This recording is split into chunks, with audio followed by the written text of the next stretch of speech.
සාදුකාරය.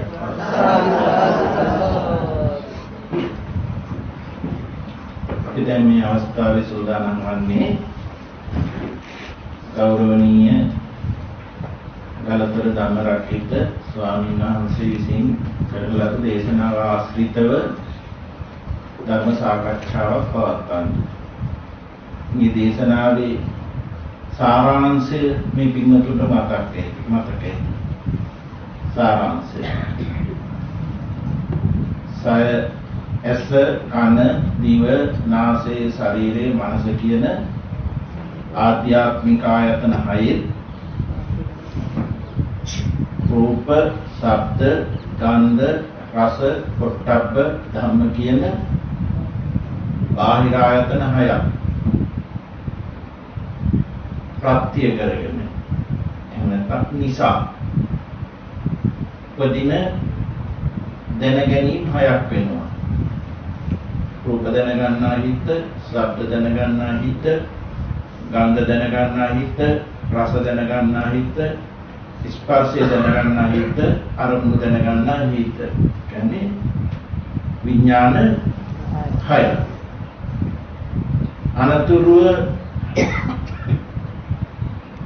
ආධ්‍යාත්මික ආයතන හයත්, බාහිර ආයතන හයත්, විඥානියත් එක්ක පහළ වෙන ස්පර්ශ ආයතන හය. චක්කු සංපස්ස, සෝත සංපස්ස, ගහන සංපස්ස, ජීවා සංපස්ස, කාය සංපස්ස, මනෝ සංපස්ස.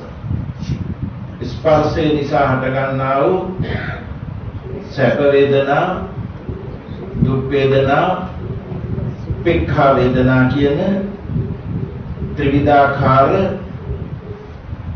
වේදනාවන් දැක ගැනීමෙන් අවිද්‍යාව ප්‍රහීන වෙනවා කියන එක තමයි මේ දේශනාවෙහි සාරාංශය. ඒක භාග්‍යවතුන් වහන්සේ මේ අවිද්‍යාපහාන සූත්‍රයේ වදාරලා තියෙනවා. ඉතින් මේ පිළිබඳව අපට මේ අවස්ථාවේ සාකච්ඡාවක් කරන්න හදන්නේ. අපි එකක් ගන්න. ආධ්‍යාත්මික ආයතන හයෙන් අපි එකක් ගන්නවා ඇස. බාහිර ආයතන හයෙන් අපි එකක් ඉදිරිපත් කර ගන්නවා ඇහැට රූපය. විඥාන හයෙන් අපි එකක් ඉදිරිපත් කර ගන්නවා ඇසත් රූපයත් නිසා පහළ වෙන රූප දැනගන්නා විදිහ චක්කු විඥානය. ස්පර්ශ ආයතන හයෙන් අපි එකක් ගන්නවා ඇසත් රූපයත් චක්කු විඥානියත් නිසා පහළ වෙන චක්කු සංපස්සය. ඊළඟට චක්කු සංපස්සය නිසා පහළ වෙන සැප වේදනාව හෝ දුක් වේදනාව හෝ උපේක්ඛා වේදනාව දැකගත යුතුයි කියන කාරණය. එතකොට ඇස ගැන يعني ආධ්‍යාත්මික ආයතනයන්ගෙන් එකක් වන ඇස ගැන අපි දැකගත යුත්තේ කෙබඳු කරුණුද?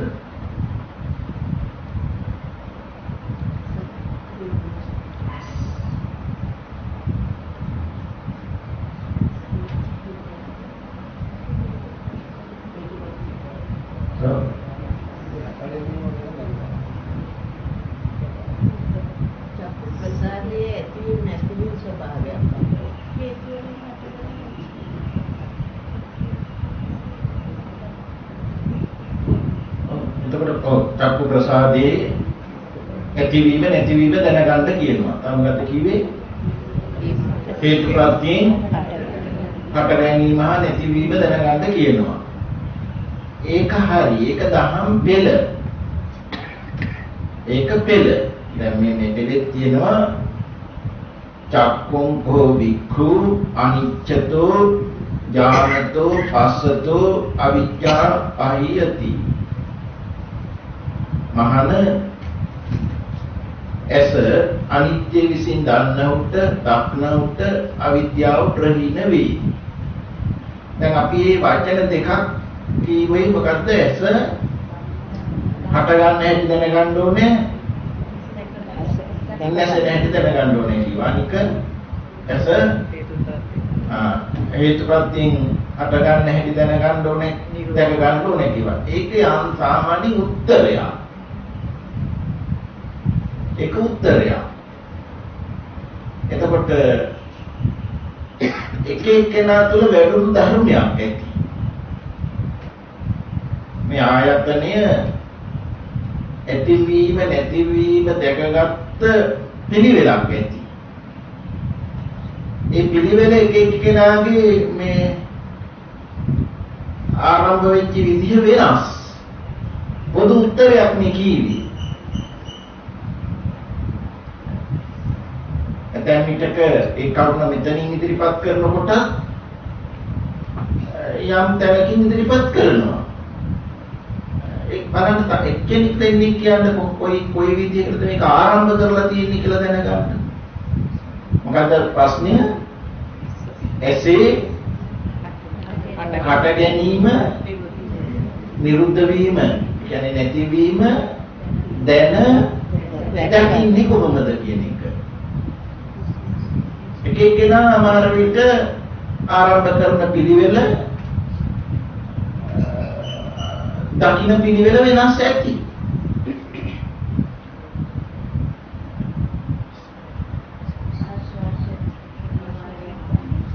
ඔව් එකක් කියන්නේ ඔව් මොකද්ද?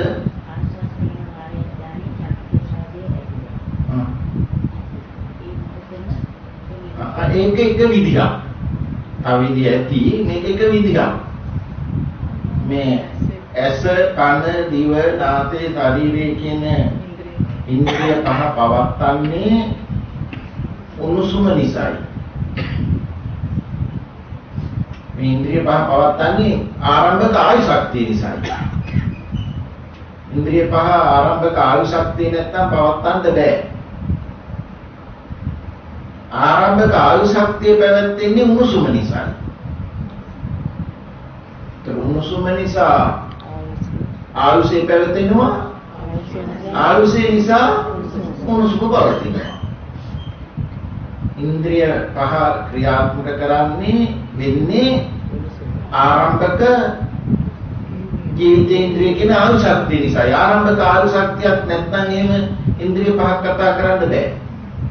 මල සිරුරට ඉන්ද්‍රිය පහ බිඳෙනවා. ඉන්ද්‍රිය පහ ක්‍රියා වෙන්නේ ආයුෂය නිසායි. ආයුෂය පවතින්නේ උණුසුම නිසායි. ආයුෂය උණුසුම නිසා පවතී. උණුසුම ආයුෂය නිසා පවතී. ඒක වඩාත් පැහැදිලිව දැක ගන්න අපිට උපකාර වෙනවා ආස්වාස ප්‍රස්වාසය. එහෙම අපිට ධර්මයේ බැස ගන්න මෙනෙහි කරන්න පිළිවෙලක් ඕනේ. දැන් ආස්වාස වාතය කියන රූප ධර්මය යමක් දවන හැකියාවක්. දහන පෝෂකයක්. යමක් දැවෙන්න උපකාර වෙන ධර්මයක් ආස්වාස වාතය.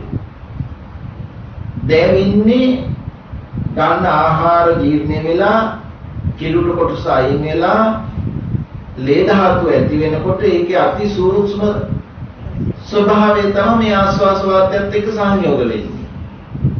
ආස්වාස වාතයේ දැවෙන්න උපකාර ධර්මයක් දැවීමට භාජනය වෙනවා ලේ ධාතුවේ අති සූක්ෂම තත්ත්වය. ලේ ධාතුවේ අති සූක්ෂම තත්ත්වයයි ආස්වාස වාතයයි දෙක කර්මයෙන්ම හටගත් පෙනහැල්ල හදවත හරහා මේ දැවීම වෙලා මුළු ශරීරයේම මේ සංයෝගය නිසා උණුසුම සත්‍ය හට ගන්නවා. එතකොට අපිට පැහැදිලි මේ උණුසුම නිසා ආයුෂය පවතින හැටි. උණුසුම නිසා ආයුෂය පවතිනවා කියන්නේ මේ උණුසුම මේ ශරීරයේ සීතලට වදිනකොට උණුසුම තියෙන්නේ සීතල නිසා, සීතල තියෙන්නේ උණුසුම නිසා. ඒතර වායුව උපදිනවා. උණුසුමක් නැතුව සීතලක් නැතුව වාතය උපදිනවා. ඒ වාතය තමයි අර වැඩ හයක් කෙරිලා කිනුට හදවත පෙනහල්ලා පිට වෙන්නේ. ඉස්සරලාම එවැනි ධර්ම කොටසක් මෙනෙහි කරලා දැක ගන්න ආස්වාස වාතය ආස්වාසෙන් නිරුද්ධයි ආස්වාදේ ප්‍රස්වාස වෙනවා නෙමෙයි අලුතින් ඇති වෙන ප්‍රස්වාසයෙන් නිරුද්ධයි ප්‍රස්වාසය ආස්වාස වෙනවා නෙමෙයි අලුතින් අට ගන්නා ආස්වාසයෙන් නිරුද්ධයි කියලා සිහිය පිහිටන විට අර සය ආයතනෙම අපි මෙතනදී ඉදිරිපත් කෙරුවේ චක්කු ප්‍රසාදී කියලා. ඒ ඇතිවීම නැතිවීම තමයි දැන දැක ගන්න.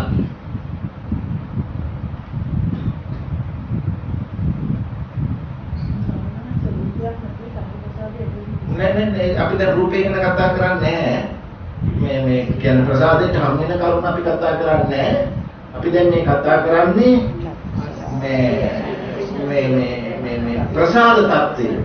ප්‍රසාද tattve කියන එක මේ සතර මහා ධාතුවෙන් හටගත් ස්වභාවයක් තමයි. සතර මහා ධාතුවෙන් හටගත් මේ ප්‍රසාද tattve නැසෙමින් හටගනිමින් සිද්ධ වෙන්නේ කොහොමද කියන කරුණ. ඒක එක විදිහක්.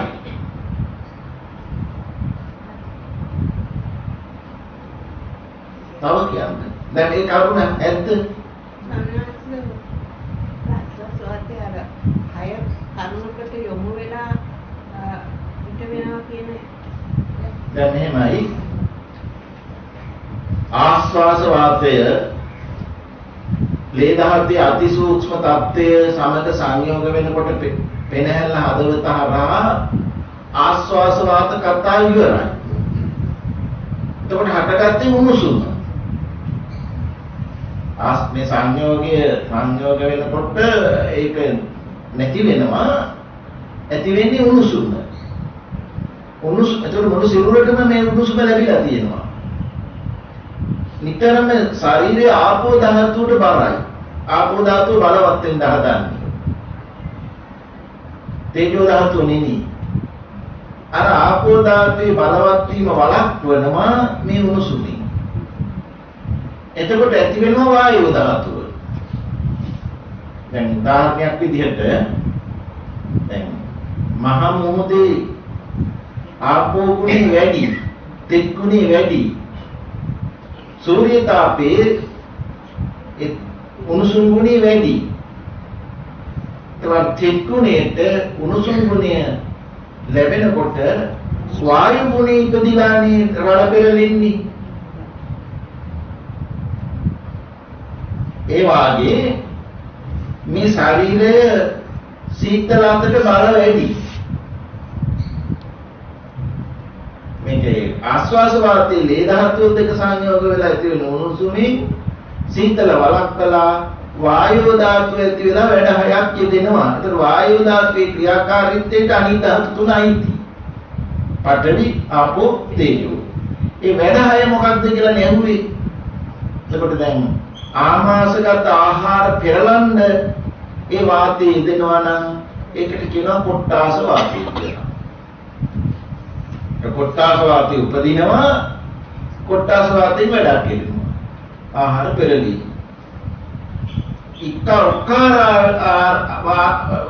එක ඔක්කාරාදී ඉහළට හැමුවා ඒකට කියන උද්දංගම වාතය කියලා. ජීර්ණය වෙන ආහාරය අන්ත්‍ර දිගේ කිනුට තල්ලු කරනවා නම් ඒකට යටට බහින වාතය කියන අර්ථයෙන් අදෝගම වාතය කියනවා.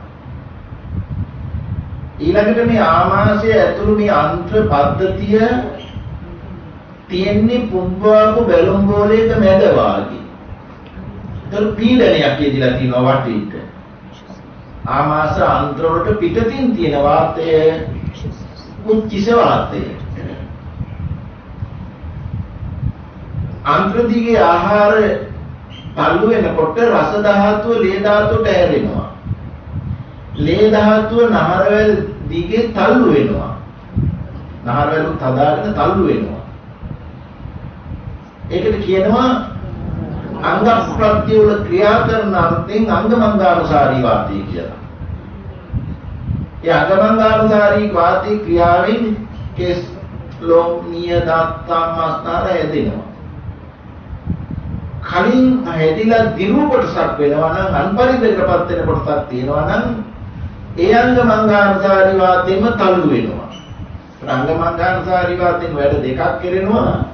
හැදෙනවා දිරණ එක තල්ලු කරනවා. ඒ තල්ලු කරගෙන ඒ බැහැර වෙන තැන් කරා පමුණුවනවා. ඒකේ බැහැර වෙන තැන් කරා පමුණුවීමේ එක අවස්ථාවක් තමයි හදවත හරහා පෙනහැල්ලෙන් ප්‍රස්වාසය කියලා කියන්නේ. ප්‍රස්වාස වෙනකොට නැවත දැන් අර වායුව වල වැඩ කටයුතු වලින් ආහාර ජීර්ණ වෙලා ලේ ධාතුකට හැරෙනවා කියවනේ. ආශ්වාස වාතයත් එක්ක එකතු වෙලා නැවත උණුසුම හට ගන්නවා. එතකොට අපි මේක ආශ්වාස ප්‍රශ්වාස වාරයක් කරා කීවට එක සැරයක් වෙනව හැම නෙමෙයි. මේ කියන්නේ අපිට හිතා ගන්න රළු ඕලාරික විස්තරයක්. නමුත් ආශ්වාස වාතයේ ලේ ධාතුවත් එක්ක සංයෝග වෙලා මේකේ කොටු වෙනකොට ඒක ඒ කොටු වෙන දැන් අපි ආශ්වාස ප්‍රශ්වාසයේ නොකර හිටියා මේක මැරෙනවද? කීතල වෙනවද එකපාරට? නෑ ඒ ඇයි නැති වෙන්නේ? අර කොටු වෙච්ච ටික ක්‍රියා කරනවා. උණුසුමත් හැදෙනවා, දිරන කොටසත් රැස් වෙනවා. නමුත් මේක අවබෝධ කරගන්න මේ ආස්වාස ප්‍රස්වාස වාරයක් කරා කියන්නේ ටිකක් ඕලාරිකවයි. යමේ මේක හොඳට සම්වර්ධනය කරලා භාවනා කරනවා කියන වෙලාවට මේ කොහොම මෙනෙහි කරනවා නොයි. එහෙම මෙනෙහි කරන්න කාලයක් නැහැ. ආස්වාසයෙන් නිරුද්ධයි. ආස්වාසයේ මුලින් ක්‍රියාවීමක් නැහැ. ක්‍රියාවීමක් වෙනවා නිරුද්ධයි. ප්‍රස්වාස වාතයක් ප්‍රස්වාසයක් හට ගන්නවා ක්‍රියාව වෙනවා නිරුද්ධයි. ප්‍රස්වාස වෙන මොහොත ආස්වාස වෙන මොහොතක් නෙමෙයි ආස්වාස වෙන මොහොත ප්‍රස්වාස වෙන මොහොතක් නෙමෙයි. එකඟ වෙන්න හට ගැනීම නිරුද්ධ භාවය කියන එක අවබෝධ වෙයි. ඒකෙන් අවබෝධ වුණා වෙනවා මේ ප්‍රසාද තත්ත්වය ඇතිව නැති වෙනවා කියන එක. ඔක ධර්මයේ කොතනද සඳහන් වෙන්නේ?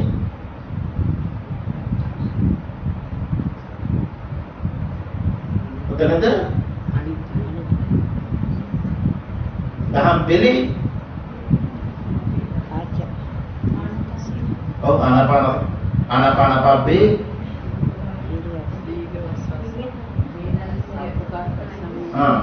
සබ්බකාය පටිසංවේදී අස්ස සිස්සාමිති සික්ඛති සබ්බකාය පටිසංවේදී පස්ස සිස්සාමිති සික්ඛති. සබ්බකාය කියන්නේ සියලු කාය. ආස්වාස කාය කියලා තර්ක දක්වලා තියෙනවා. ආස්වාස වීමේදී සියලු කාය පටිසංවේදීව ඉතා ප්‍රකටව නුවණින් දැකීමේ ප්‍රස්වාස වීමේදී සියලු කය පටිසංවේදීව දැක හික්මෙයි.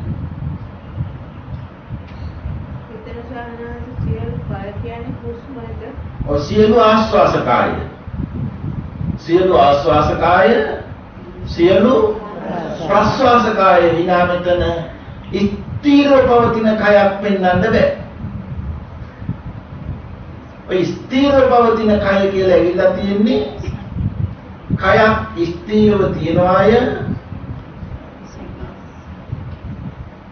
කය කියන නාමයට අදාළව ස්ථිරව තැනක් තියනවායි කියලා අවිද්‍යාව සම්බන්ධව භාවිත විද්‍යාකාරයක් දැනගන්නකොට තමයි කයක් තියනවා කියලා ගන්න. දැන් මෙතන කිව්වේ ඇහැ කියලානේ.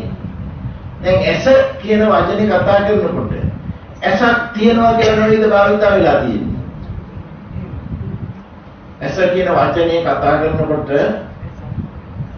ඇස කියලා යමක් ඇත කියලා නෙවෙයිද හිතකට භාවිත වෙලා තියෙන්නේ. එතකොට ඇස කියන වචනේ අද හැදෙනකොට ඇති ඇසක් නෙවෙයිද දැනගෙන ඉන්නකට බඳුන් වෙන්නේ. ඒක අවිද්‍යාවක්. ඒක අවිද්‍යාව මුල් කොට තෘෂ්ණාවෙන් මැදෙන ස්වභාවයක්. ඒ නිසා මෙතන පෙන්නනවා චක්කු ප්‍රසාදය නැත්නම් ඇස දැන දැක ගැනීම අවිද්‍යාව ප්‍රහීන වෙනවා කියලා. ඒකට දැන ගැනීම එකක්, දැක ගැනීම කියන්නේ නුවණින් දැකීම එකක්. ඒ දැකීම එතකොට ඇති වෙන්නේ සමාධියකුත් එකඟතාවයකුත් ඇති වෙන තරමට නේද? සමාධි ප්‍රඥා දෙකේ තරමට නේද මේ දැක ගැනීම වෙන්නේ?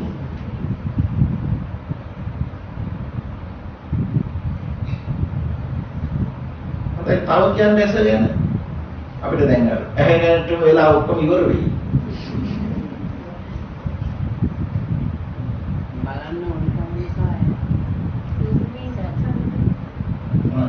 ඒ වචනේ අපි ගමු බලන්න ඕනකම නිසාලු ඇස නැතුණේ කියනවා. තව කව කියන්නේ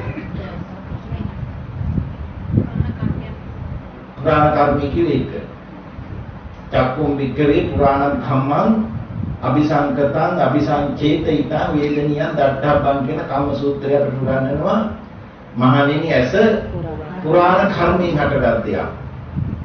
පුරාණ කර්මය කියන්නේ අර බැලීමේ ගතිය අත නොහැරුණුකම නිසා තමයි ඇහැ ඇතුනේ කියලා. චක්කුම් වික්‍රේ පුරාණ කම්මං අபிසංකතං කියන්නේ ප්‍රත්‍යයෙන් පිළියෙල වෙච්ච දෙයක් කියලා. ප්‍රත්‍යයෙන් හටගත් දෙයක්. අபிසංකතං කියන්නේ සංකත ධර්මයන්ගෙන් හේතු ධර්මයන්ගෙන් සකස් වූවා. අபிසංචේතිතං කියන්නේ චේතනාවන්ගෙන් අර බැලීමේ ගතියෙන් පිළිවෙල වූවා. ආරම්භයේදී කියන්නේ වේදනියන් දට්ඨම්බං කියන්නේ මතු වින්දනයක් ඇති වෙන්න වස්තුවක් විදිහට උපකාරයක් විදිහට දත යුතුයි කියනවා. ඒතකොට එතනදී අපිට සම්පූර්ණයෙන් ගන්නනවා මේ ඇහි ආරම්භක හට ගැනීම කියන වචනේ.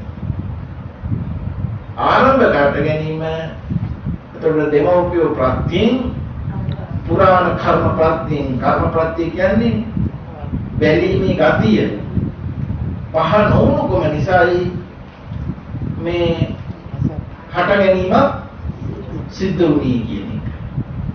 ප්‍රත්‍යයෙන් සකස් වූවා චේතනාවෙන් පිළියෙල වූවා. ඒ ගැන ඇහැ ගැන කතා කරනකොට යම් වැටහීමක් අපිට ඕනේ. තව අසක් තියෙනවා බලන්නේ කියන්නේ.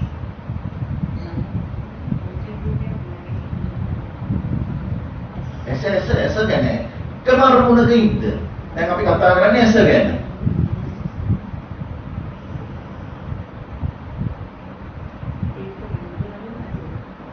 එතකොට එහෙම හටගත්තා මව් කුසේදී මේ මොහොතේදී හේතු යෙදෙනකොට පැවතෙන්න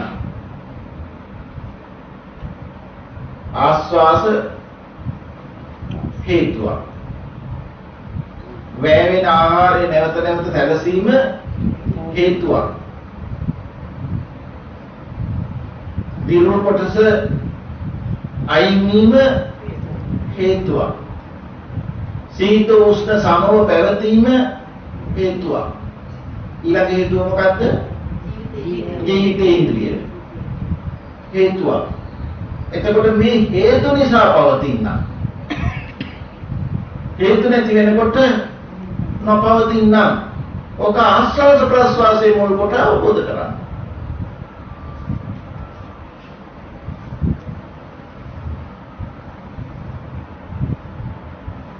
එතකොට මේ ඇස කියන වචනේ අපිට ඇහෙනකොටම මේ තියෙන ඇහැ ගැන නෙවෙයි මේ කතා කරන්නේ හේතු යෙදෙනකොට හටගෙන නිරුද්ධ වෙන බවයි මේ ඇස කියන වචනේ අර්ථය.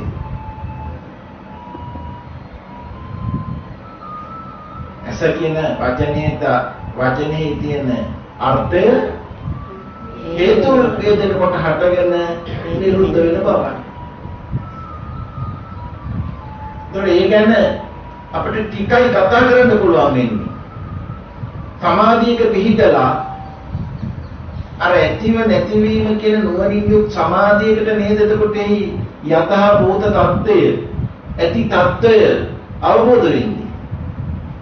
ඒ අවබෝධ වීම මත නේද ඇසේ කියලා යමක් තිබුණාය තියනවාය තියෙයි කියන වැරදි අදහස පහවෙයි.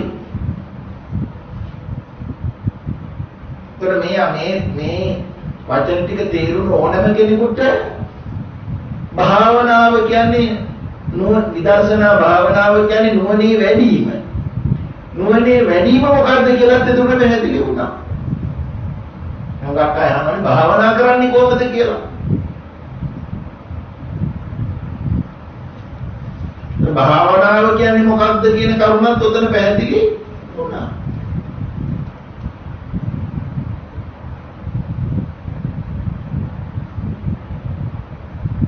එතකොට අපි චක්කු ප්‍රසාදය ගැනයි කතා කරුවේ. ඒ අදහසකින්ම කන, දිව, නාසය, කය ගැන කතා කරුණා නේද?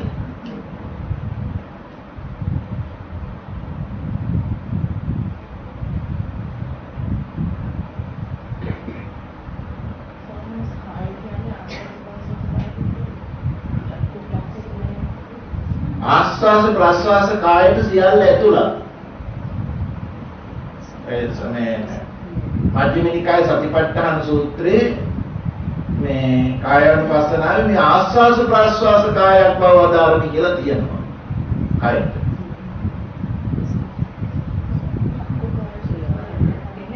ආස්වාස ප්‍රස්වාස කාය.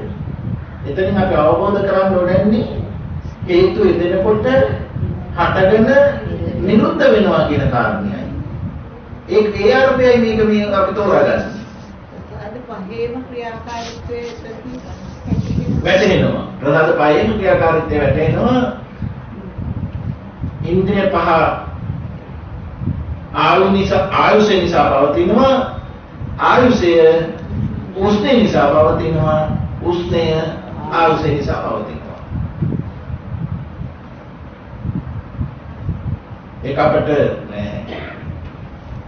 මහා වේදාල සූත්‍රයේ අපිට සරුත් රහතන් වහන්සේ අපිට උදාහරණයක් පෙන්නනවා. එවිලින්නා වූ තෙල් පහනි ගිනි දළුව නිසා ආලෝකය පෙනේද? ආලෝකය නිසා ගිනි දළුව පෙනේද? එපරිද්දෙන් ආයුෂ නිසා උස්නේ පවති, උස්නේ නිසා ආයුෂේ පවති කියලා. ඒ කියන්නේ මේක හේතුප්‍රත්‍යයෙන් හටගෙන නිරුද්ධ වෙනවා කියන එක තෝරගන්න කියන එකයි. දැන් අපි ඊළඟට කියමු මේ රූපය.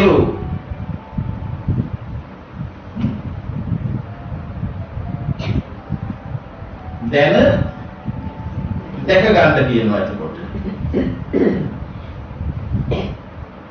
රූපයගේ අනිත්‍ය භාවය දැක ගැනීමෙන් අවිද්‍යාව පහ වෙනවා.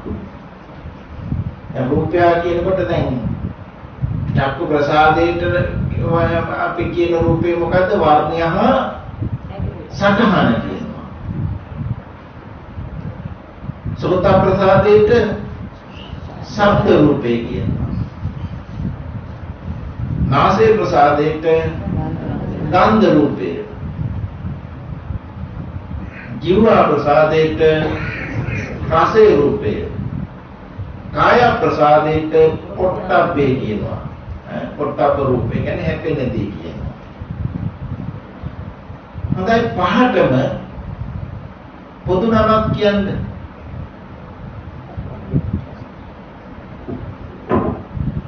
रूप रूप පොදුයි නේද රූප?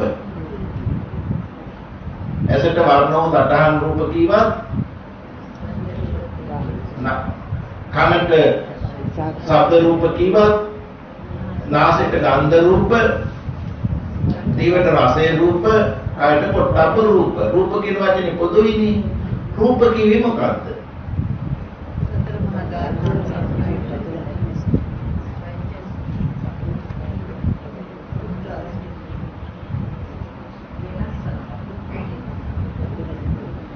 රූප කියන වචනේ කාර්යයක් සතර මහා ධාතුෙන් හටගත්. ඒ වගේම හටගත් දේ බිඳෙන අර්ථය. රූප කියන වචනේ කාර්යයක් තමයි බිඳෙන නිසා රූප කියනවා. සතර මහා ධාතුෙන් හටගත් ස්වභාවයේ රූප කියනවා.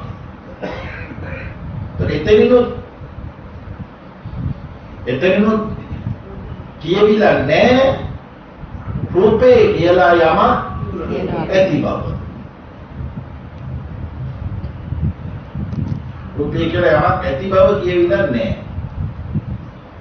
අතර මහා ධාතුවෙන් හටගත් බවකටත් රූප කියනවා, විඳින බවටත් රූප කියනවා.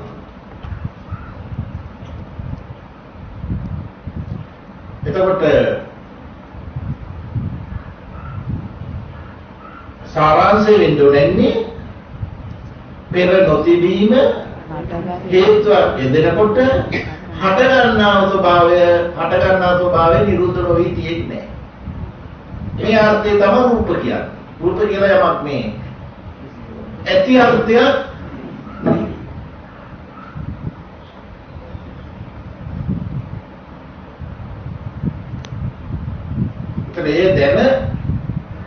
දැක ගන්න කියලා පෙන්නනවා නේ. අර ප්‍රසාදයට අපි කියව දැන දකින්න සමාධියකින් එකඟතාවයකින් කියලා. එතකොට ගෝචර කියන ස්වභාවය ඒ දැකීමෙන්ම දැක ගැනීමකටපත් වෙනවා. ඒ කොහොමද? දැන් අපි කියමු චක්කු ප්‍රසාදය ඇතිවීම හා නැතිවීම දැන දකින්නේ කොහොමද කියලා විදිහක් කතා කරන්නේ. දැන් ඊළඟට කතා කරන්නේ ප්‍රසාදයේ හැමෙන ගෝචරය ගැනනේ. ගෝචරය ගැන අපි පැහැදිලි කළා. සතර මහා ධාතුවෙන් හටගත් ස්වභාවයක් හටගන්න දේ නිරුද්ධ වෙනවා කියන එක. හටගන්නේ ඇයි?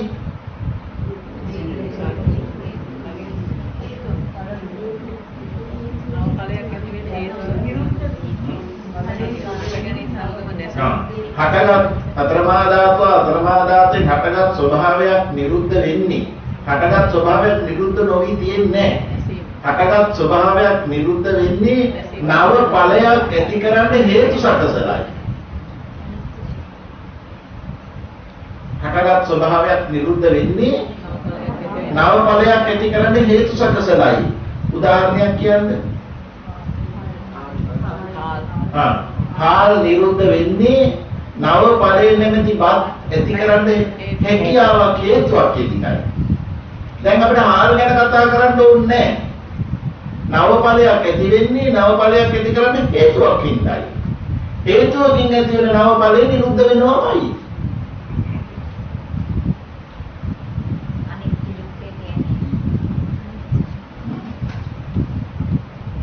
පැහැදිලිද? ඕනෑම දෙයකට න්‍යාය යොදන්න පුළුවන් නේද?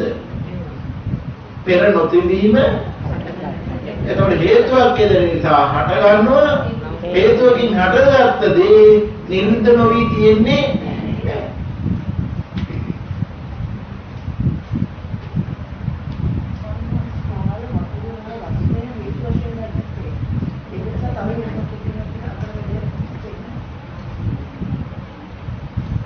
හාල් වතුර නෑ.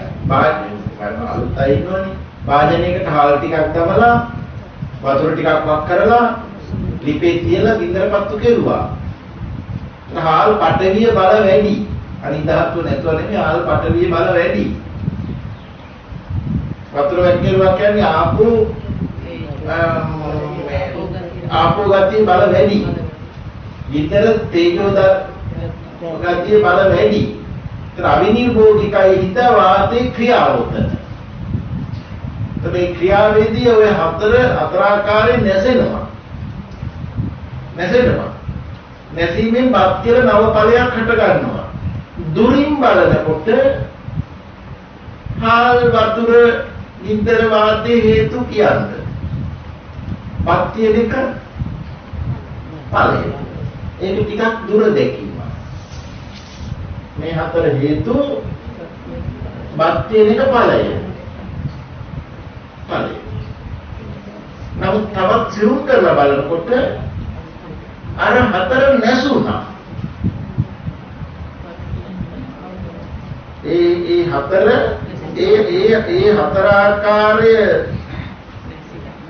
හතර ආකාරයේ නැසුණා. නැසෙනකොට නව ඵලයක් ඇති කරන්න හේතුවක් හේතුණා. දැන් මේ හතර නැති වෙනකොට අලගෙඩියක් උපදින්නේ නැත්තේ.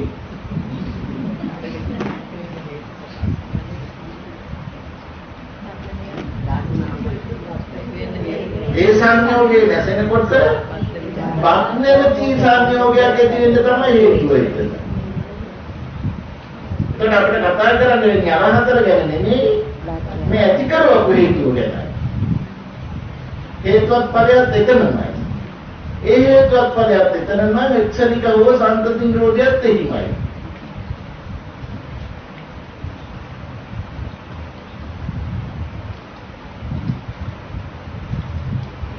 ඒක පැහැදිලි වෙන්න එකගතාවයකට පැහැදිලි වෙන්න එතකොට හේතුඵල නිරෝධ විනා වස්තු කියලා යමක් වෙන්නේ නොහැකි. අතරමහා ධාතුවෙන් හටගත් හේතුඵල නිරෝධයක් විනා වස්තු කියලා යමක් පෙන්වන්න බෑ. මොකද හට ගන්නා වූ ස්වභාවයේ ධාතු නානත්වයේ හැටියට හට ගන්නවා. විවිධත්වයක් වේදෙන විවිධත්වය මොකද්ද වස්තු වල නෙමෙයි ධාතු නානත්වය. ඒ ධාතු වල සංයෝග ලාභ වැඩිකම. ඒක කිව්වම තේරුණානේ.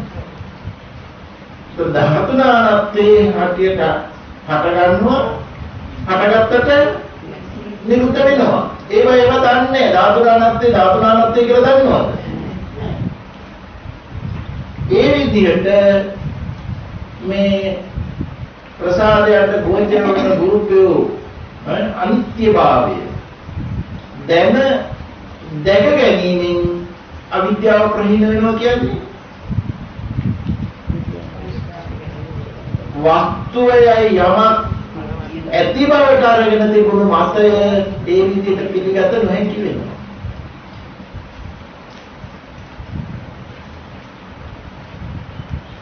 මේ වස්තු අපි දැන් හිතන්නේ දැන් පරිබාහිරව අම්මා ඉන්නවා, තාත්තා ඉන්නවා, ස්වාමියා ඉන්නවා, භාර්යාව ඉන්නවා, දරුවෝ ඉන්නවා, ගෙදරක් තියෙනවා, ගෘහභාණ්ඩ තියෙනවා, ගහකොළ තියෙනවා, මහ පොළොවේ ඉරහඳ තියෙනවා කියලා මේ නම් කරලා දැනගන්නේ. එතන ඒවා නම් කරනකොටම නමට අයිති දෙයක් ඇති බව නේද පිළිගත්තේ. ඒ නමට අයිති දෙයක් ඇති බවකට පිළිගන්නේ ඇයි? හේතුඵල නිරෝධය නොදකලා.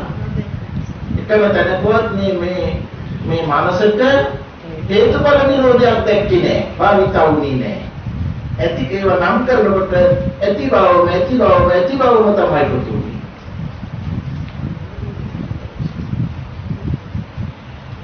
ඒත් අද අපිට අලුතින් බලන්න වෙලා තියෙනවා. අලුතින් නුවණින් බලන්න වෙලා තියෙනවා.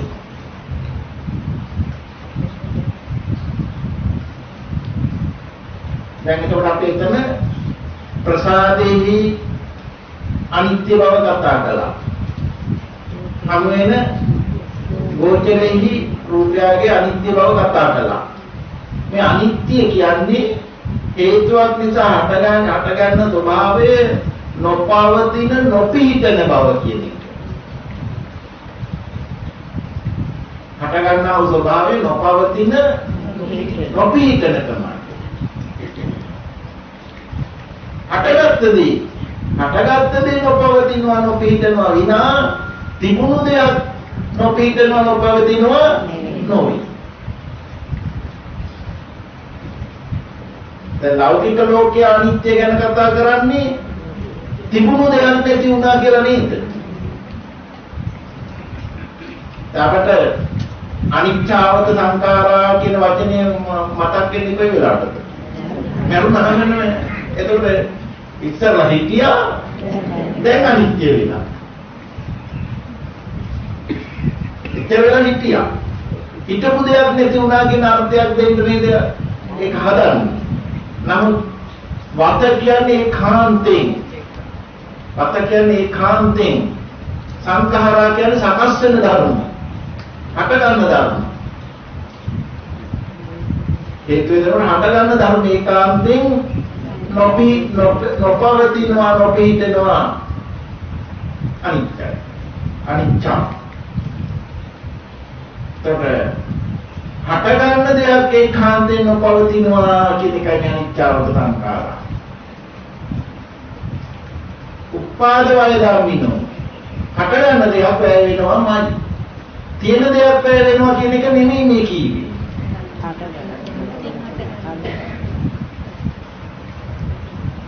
අනිච්චාවත සංඛාර උපාද වය ධම්මිනෝ උපජ්ජිතා විරුද්ධං හට ගන්න දෙයක් විරුද්ධ වෙනවමයි. තේසං රූප ඔවුන්ගේ සංසිඳීම සැපතක්.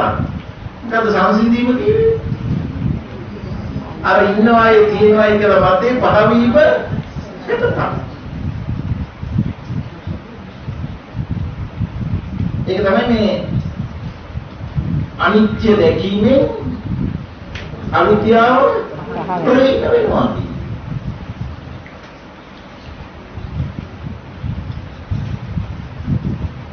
දැන් අපි දෙක එකතු කරලා දැන් බලන්න.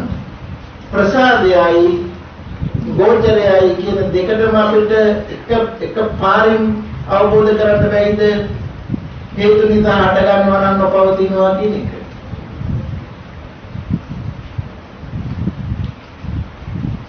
ප්‍රසාදයයි ගෝචරයයි කියන දෙකම හේතු නිසා හටගෙන නිරුද්ධ වෙනවා. නැහැ කියන්නේ නැත්තේ හේතුව එදෙනකොට හට ගන්නවා. හට ගන්න දෙයකට තියෙන්න බෑ. තියෙනවා කියන්න බෑ.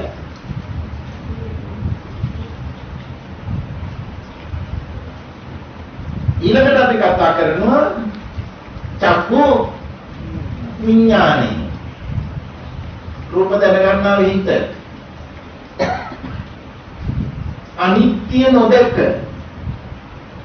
අනිත්‍ය නොදැක්ක රූප දැනගන්නකොට අනුවණින් යෙදෙන සිහිවීමක් වෙලා නේද දැනගන්නේ. රූපයක් තියෙනවා බලන්නේ ඉන්නවා කියලා නේද දැනගන්නේ. එතකොට රූපයක් තියෙනවා බලන්නේ ඉන්නවා කියලා දැනගන්න අයෝනිසෝ මනසිකාරේනෝ අනුවණින් සිහිවීම උතන ප්‍රත්‍ය වුණා. අයෝනිසෝ මනසිකාරය කියන්නේ සිහි වෙච්ච ආරම්භයේම මුලම වැරදිලා. ඇයි වැරදුනේ?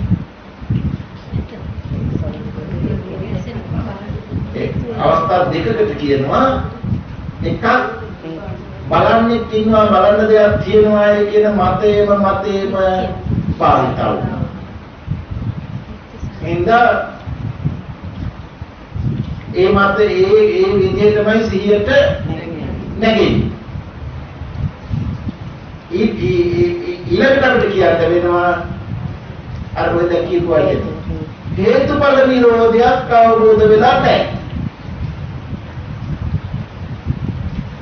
එතකොට අර මේ මතේම ඒම වළක්වන්න පුළුවන්කමක් තියෙනවා මෙතන හේතුඵල නිරෝධය අවබෝධ වීමෙන්. ඒකට කියන්නේ යෝනිසෝ මනසිකාරය. යෝනිසෝ වෙන්න පටන් ගන්නවා දැන්. සිහිනුවණින් යුක්තව මෙනෙහි වෙන්න පටන් ගන්නවා. අයෝනිසෝ මනසිකාරයේ පැත්ත දැනගන්න බලන්නක් ඉන්නවා බලන්න දෙයක් තියෙනවායි කියලා දැනගන්න. බලන්නේ ඉන්නවා බලන්න දෙයක් තියෙනවායි කියලා විඥානය ළඟ දැනගන්නකොට කාරණා තුනක් එතන එක් වෙලා නැද්ද? පෙනීමයි පෙනෙන දෙයි කියලා නොවේද දැනගෙන තියෙන්නේ. බලන්න මෙතන බලන දේ එතන කියලා භෞතිකත්වයක් වස්තු ලෝකයක් නොවේද දැනගෙන තියෙන්නේ. ඒ වස්තු ලෝකයකටපත් උනේ ආරම්භයේම මානසිකාරයට අවිද්‍යාව ප්‍රත්‍ය වෙලා තියෙනවා. ඒ වචනේ පැහැදිලි. සිහිවීමට අවිද්‍යාව ප්‍රත්‍ය වෙලා තියෙන හිත නේද මේ බලන්නේ කියනවා බලන්න දෙයක් තියෙනවා කියලා දැනගන්න. භෞතිකත්වයක් දැනගන්න. වස්තු ලෝකයක් දැනගන්න.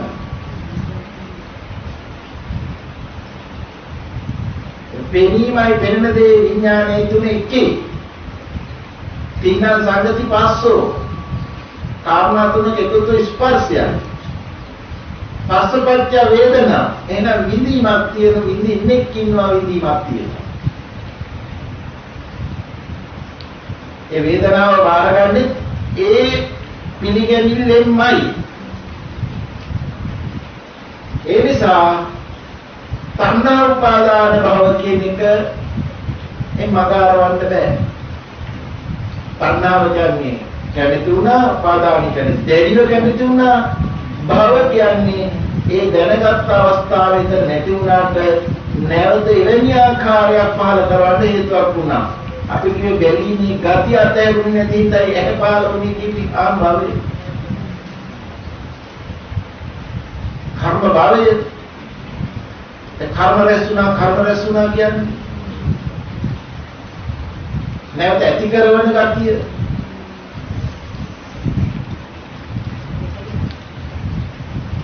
එතකොට භවපච්චය ජාති ජාතිපච්චය ජරා මරණ ශෝක පරිදේව දුක්ඛ දෝමන සුපායාස සම්භව මේ දුක් රැසයට ගැනීමයි.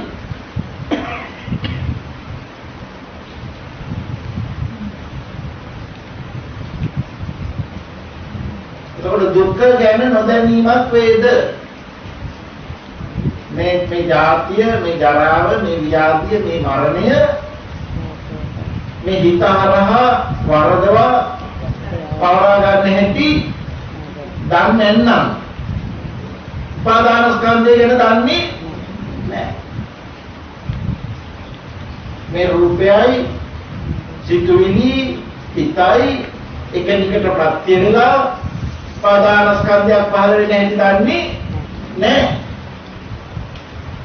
නැවත නැවත උපාදාන ස්කන්ධය පහළ කරවන්නා වූ හේතු ඇති වෙන හැටි දන්නේ නැහැ. දුක්ඛ සමුදය ගැන දුකේ හට ගැනීම ගැන නොදැකීමක් වේද? දුක්ඛ නිරෝධය ගැන දන්නේ නැහැ. දුක් නැති කිරීම ගැන දන්නේ නැහැ. විදෙන්නේ නැහැ. ඒ පිළිබඳව මාර්ගය දන්නේ නැහැ. ඒක විද්‍යාව.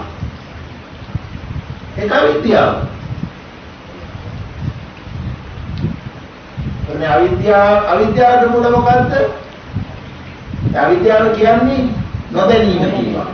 ඒක විස්තර කරනකොට චතුරාර්ය සත්‍ය නොදැනීම කියනවා. නොදැකීම කියනවා. අවිද්‍යාවට හේතුව මොකද්ද කියලා අහුවොත් ආශ්‍රය. අවිද්‍යාව සමුදය ආශ්‍රව සමුදයෝ අවිද්‍යාව හේතුවෙන් අවිද්‍යාව සමුදයෙන් අවිද්‍යාව හේතු කොට ඇසුරු කිරීම වෙනවා. රූපේ හොඳයි කියලා ඇසුරු කරනවා. අවිද්‍යාව හේතු කරගෙන. ඊළඟට අනිත් පැත්තට බාරගත්ත නැහසේ වදාරනවා ආශ්‍රව සමුදය අවිද්‍යාව සමුදයෝ. මේ ඇසුරු කිරීම හේතු කරගෙන අවිද්‍යාව වෙනවා කියලා. එතෙන්වත් මුලක් වෙන්නේ නැහැ නේද? හේතුප්‍රත්‍ය ක්‍රමයක් වෙනවා වෙනවා. මුලක් තිබුණා නම් අයින් කරන්න බෑ. මේ නොදැකීමමයි මුල. මුල කියලා ස්ථීරව දැනක් එහෙම තිබුණා නම් නිදෙන්න බෑ. මේ නොදැකීමමයි වෙනවා. වරදව ඇසුරු කරන හිත අවිද්‍යාව වෙනවා. අවිද්‍යාව නිසා වරදව ඇසුරු වෙනවා. දැන් ආයෙ අපි බලනවා. ඇස යථාභූතයි, ඇස අනිත්‍යයි. රූපය අනිත්‍යයි. එහෙනම් මේ අනිත්‍ය වටහා ගන්න වැඩි නැහැ අපි කීවා. හොඳ සමාධියකින් හොඳ ප්‍රඥාවකින් පිළිගන්න කියලා. දැන් යෝනිසෝ වෙනකොට විඥාණයට දැනගන්නේ පෙනීම පෙනෙන දේ විඥාණය තුනේ කී. අර මේක පොතක මෙහෙම උදාහරණයක් වෙන්නවා. භාවනා කරන්නට පෙර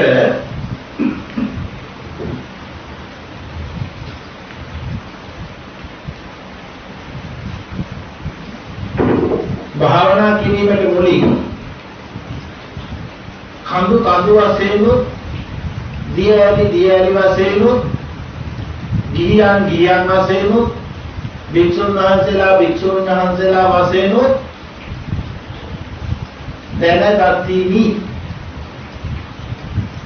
භාවනා කරන විට කඳු නොවන බවත් දියැලි නොවන බවත් ගිහියන් නොවන බවත් භික්ෂුන් වහන්සේලා නොවන බවත් දැනගතිමි.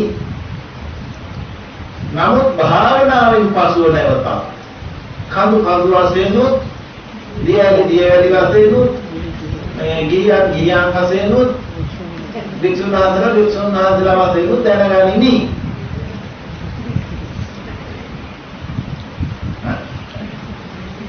එතකොට ඉස්සරලා දැනගත්තේ කොහොමද?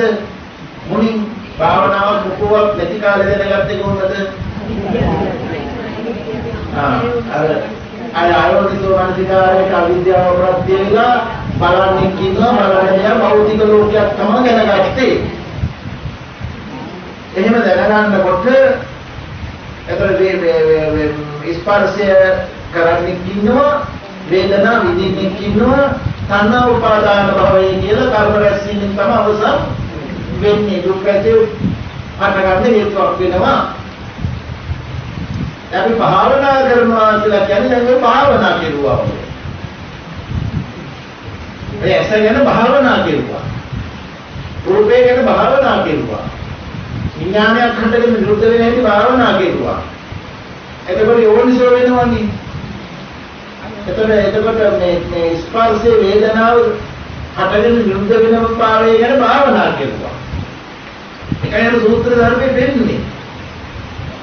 ස්පර්ශයෙන් හටගන්නේ මේ අවස්ථාවට සැප වේදනා, දුක් වේදනා, උපේක්ඛා වේදනාව ගැන දැක ගන්න කියලා පෙන්වන්නේ. එතකොට අර කඳු නොවන බව, දියැලි නොවන බව, භික්ෂුන් වහන්සේලා නොවන බව දැකගත්තී කියේ මොකක්ද? එතකොට බාහිර ලෝකේ කඳු දියැලි පෙන්වන්න පුළුවන්ද? බාහිර ලෝකේ පෙන්වන්න පුළුවන් මොකද්ද? අනවද පුළුවන්නේ? බාහිරේ දියැලි කඳු ගෙවල් වලට පනවන්න පුළුවන් මොකද්ද? අතරමාදාවකට විරුද්ධ භාවය. ඇති දෙයක් නැtei කියලා පනවන්නත් බෑ, තේ කියලා පනවන්නත් බෑ. මේ නුවණට. එතකොට ඒ දේ ගෝචර වෙන ඇසට නැtei කියලා පනවන්නත් බෑ, ඇtei කියලා පනවන්නත් බෑ. ඒක අනිත්‍ය කිව්වේ. එතකොට මානසිකාර විඥාණයෙන් සිතුවිලි හිත පහළ වෙනවා විනා හිතක් හා හිතට බඳුන් වෙන ධර්ම පහළ වෙනවා විනා සිතුවිලි හිතේ කඳු ඕදියේදී නෑ. සිතුවිලි හිතේ කියනවාද භෞතික වූ කඳු ඕදියේ අඳුරාගෙන ඉන්නක් දැනගැනීමක් පිසත් ඒක කඳු ආදියට දැන් කන්නාඩිය මොන වලනකොට අනිත් පැත්තෙන් අත දැම්මොත් එහෙම මොකක් හරි අහු වෙනවද? මොකද කියලා? අර කුරුල්ල කොටන්නේ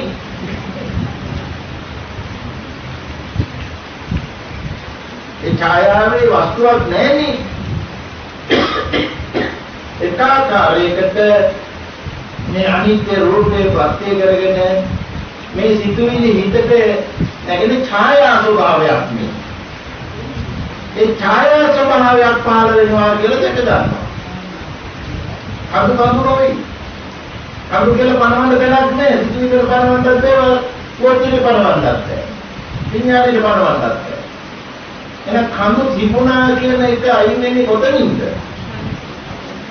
දියරි තිබුණා කියන එක අයින් වෙන්නේ කොතනින්ද? මේ ශරීරයක් තියෙනවා කියන තැන අයින් වෙන්නේ කොතනින්ද? අනුසේ බාහිරින් අයින් වෙන්නේ. ඒ හංගගෙන ඉන්න ගතිය අයින් වෙන්නේ.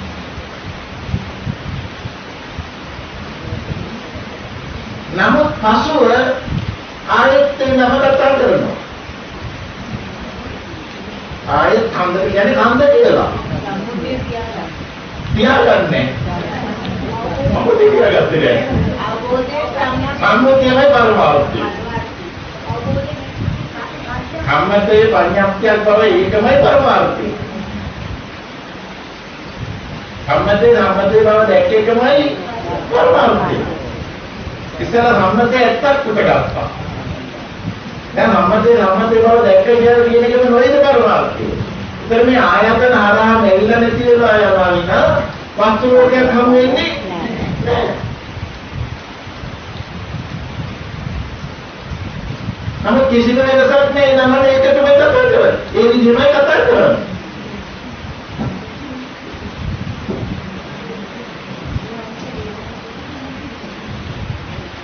ඒ වාගේ අපිට සත්‍යයන්තන ප්‍රසාද ගෝචර පිළිබඳව අනිත්‍යතාවය මෙනෙහි වෙලා එනකොට අයෝනිසෝ මනසිකාරය නැත්නම් යෝනිසෝ මනසිකාරය වෙන්න පටන් ගන්නවා. යෝනිසෝ මනසිකාරය වෙනකොට මේ විඥානයේ ගත යුතු ධර්ම විනා මේ වස්තු දේවල් හම් වෙනවා නෙවෙයි. මේ khයක් පරිහරණය කළත් khයක් පරිහරණය කරනවා khයක ආකාරයක් සිතුවිලි හිතට නැగిලා ඉඳලා ගන්න.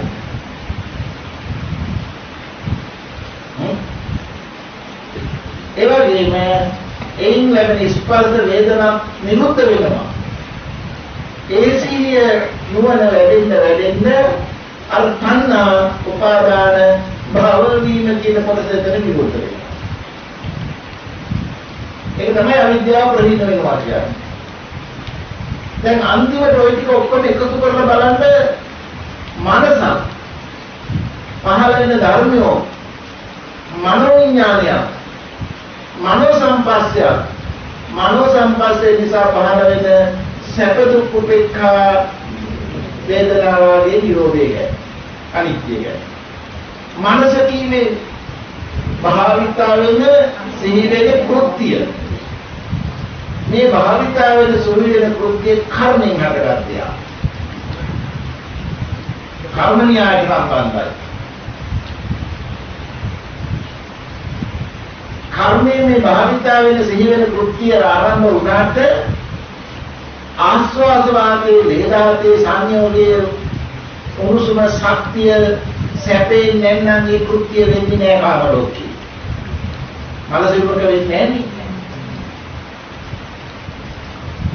ආස්වාද වාදයේ වේදාතේ දෙක සංයෝගයේ මේ භාවිතා වෙන සිහි වෙන කෘත්‍ය වෙන්නේ එක හේතුවක්. ඒක සම්බන්ධව කතා කරන්න වෙන්නේ. ඒකම ඇති නේද අපට මේ මනස කියන්නේ ස්ථිරව පවතින දෙයක් නෙමෙයි ඇතිව නැති වෙන ස්වභාවයක් කියලා තේරුම් ගන්න. මනස නිත්‍යයි කියලා ධර්මයේ තියෙනවා පෙන්නලා. ඒතර එකම මනින්ද්‍රියක් කියලා එකක් තියෙනවද මේ? හටගත් එක නිරුද්ධ වුණාම නැවත හේතු වෙනකොට හට නොනැගී තියෙන්නේ නැහැ. මොකද මනසේ කෘත්‍යය. ඒකට මනංච පටිච්ච ධම්මේච කියලා කියනවානේ. මනසට ධර්ම ප්‍රත්‍ය වෙනවා කියලා. දැන් චක්කු ප්‍රසාදයෙන් ගෝචර රූපේ ප්‍රත්‍ය වෙනවා කියලා පෙන්නන්නේ. මනසට ප්‍රත්‍ය වෙනවා කියලා පෙන්නන්නේ ධම්ම. ධම්ම කියන්නේ සිතුවිලි. ඒ සිතුවිලි පහළ වෙන්න හේතුවක් තියෙන හින්දා නේද?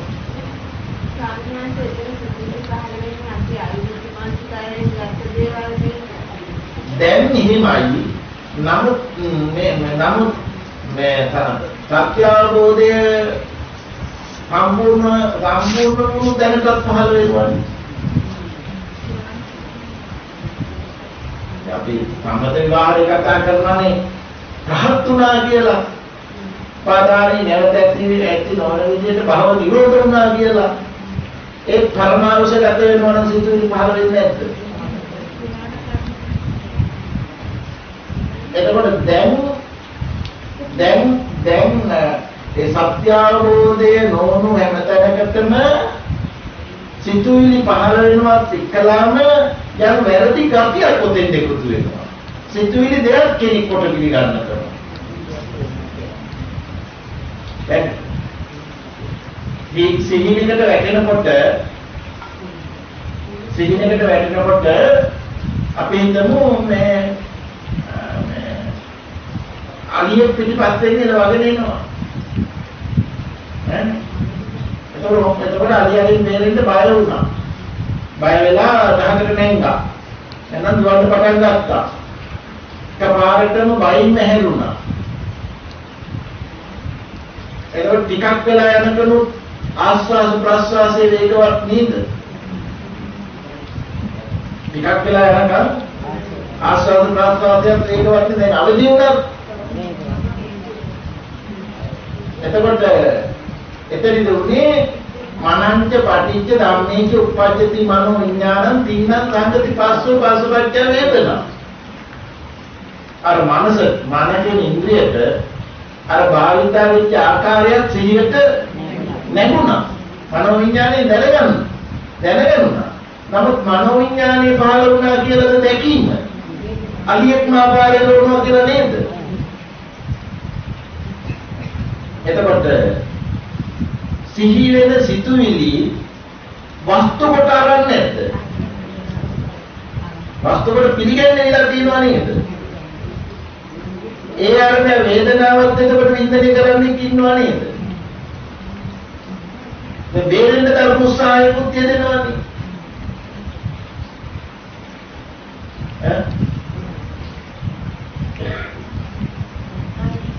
එතකොට භව නිරෝධ වෙන්නේ නැහැ.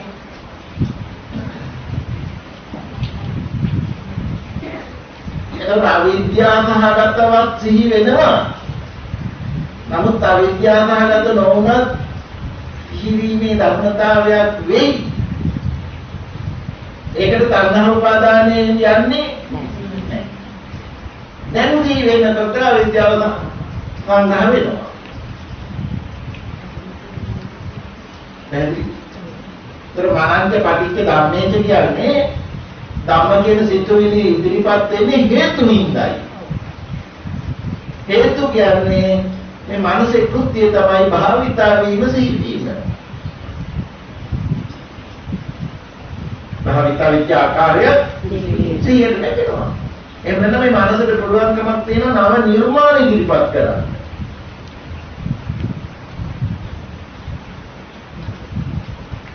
එතකොට මනස වාරික නැති අතීතය අනුගමනය වෙනවා. නැති අතීතය නෑ නේද? නමුත් නැති අතීතය අනුගමනය වෙන්නේ නැද්ද? අනාගතේ නූපන් වූාට අනුගමනය වෙන්නේ නැද්ද? අනුගමනය මනස කියන ඉන්ද්‍රිය කියන ආශ්චර්යමත් ස්වභාවය නැති අතීතයක් එකටපත් කරවන්න පුළුවන්. නූපන් අනාගතයකටපත් කරවන්න පුළුවන්. ඒක ඉපිද නැති වර්තමාන ස්වභාවය ඇති බවකටපත් කරවන්න පුළුවන්. ඒ විදිහට මනංච පටිච්ච ධම්මේච උප්පජ්ජති මනෝ විඥානං තින්නං සංගති පස්සෝ අර මේ මනෝ විඥානේ ළඟ මමයි මට හම් වෙන කාරණේ කියලා දැනගැනිල්ලක් වෙනවා. දැන් අපිට ඒ සිදුවෙන තණ්හා උපාදාන භාවයෙන් නිරෝධ වීම පිණිසනේ අපේ ප්‍රතිපදාව වෙන්න ඕනේ. දැන් ඔතනදී දුක දකින්නවා. දුක දකින්නවා කියලා කියන්නේ මේ මානසින් දෙන මේ වැරදි ආරංචිය දෙයක් කෙනෙක් කොට අරගැනින්න නිසා නේද අර බය ඇති ගැනීම වෙහස ඇති උනේ. ඒ වගේ අද අපිට අපි මේ අද අවදිව ඉන්න පාටිවත් මේ නිින්දේ ඉන්නේ.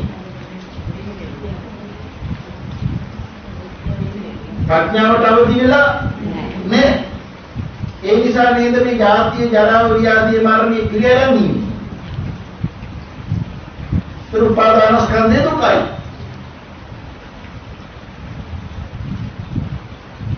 මේක දවල් නිින්ද ඒක රැය නිින්ද කියනකොට නිින්ද එකයි. අවදි වුණා කියවත් අවදි වුණේ නැහැ. මාරු වුණා.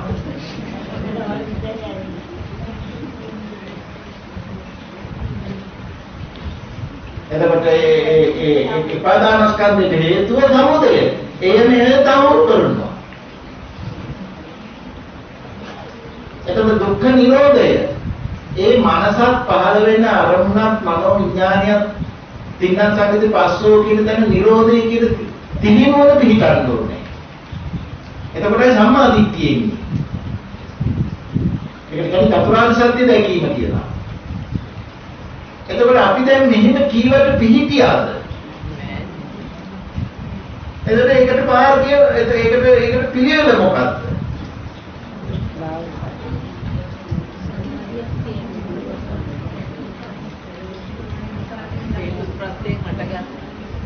දැන් අපිට බාර කියන්නත් පුළුවන් බාර අහන්නත් පුළුවන් මොකක්වත් බාර වලින්ම නිවන් ලබනත් ඉවර කෙරිහේ.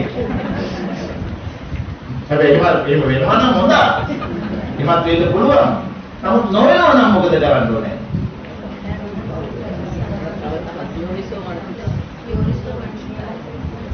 අර මුලින් මතක් කළානේ ආස්වාසේ නිරුද්ධයි ප්‍රස්වාසේ නිරුද්ධයි කියන ධර්මතාවය. කියන්නේ පංච ඉන්ද්‍රියයන් ගැනම හේතුඵල නිරෝධයක් කියලා. ඒ වගේම කාය කම්මය මේ වායු ධාතුව මුල් කොට චේතනා ඉපදිලා සතර මහා ධාතුන් දිනුන ක්‍රියා කරලා හේතුඵල නිරෝධය. මේ වචන කතා කිරින්නත් හේතුඵල නිරෝධය.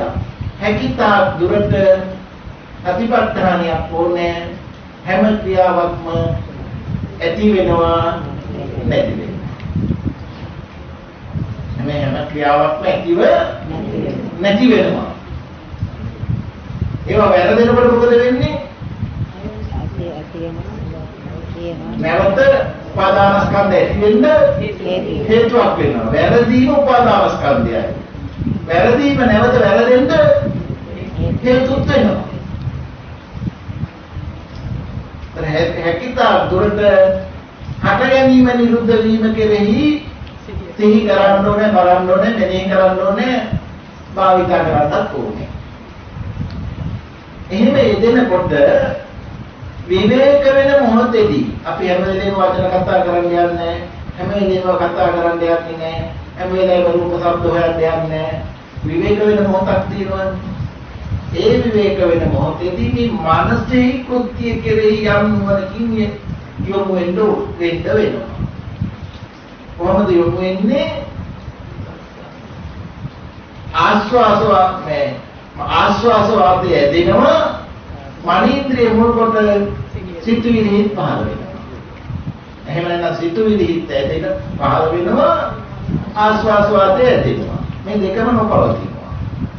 නොපවතින බවට ලකුණ ප්‍රස්වාසයයි කියලා ඒ සිද්ධියේ සිද්ධාන්තයට දෙනවා.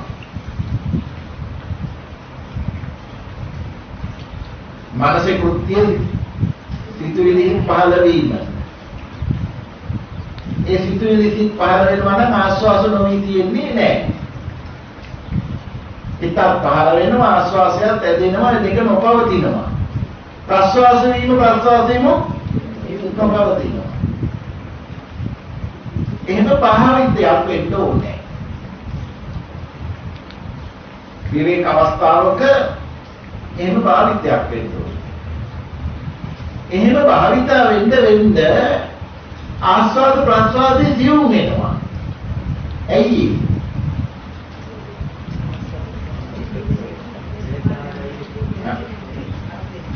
පහළ වෙන සිතුවිලි හිතෙහි ආවේගශීලී බව අඩු වෙනවා. සැප වේදනා දුක් වේදනාවකට අන්තගාමී වෙන්නේ නැතුව උපේක්ඛා වේදනාවට එනවා. ධර්මයේ කොතනද තියෙන්නේ?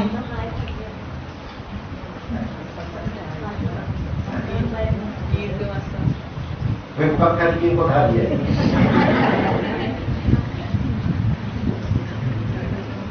දැන් අවුරුදු ගණන් බණ ආපුවා අවුරුදු 20 15 බණ ආපුවා ඉන්නවා.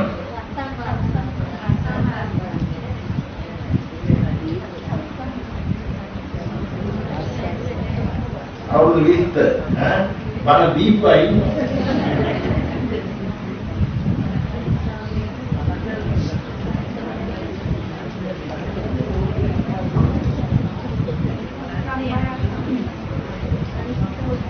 දැන් අහපු ප්‍රශ්නේ දැන් මම වෙන පැත්තකින් ඇවිල්ලා අහනකොට අර දාපු ඉස්සරහ කියපු පාඩකෙන් කියවොත් ඒක කියනවා.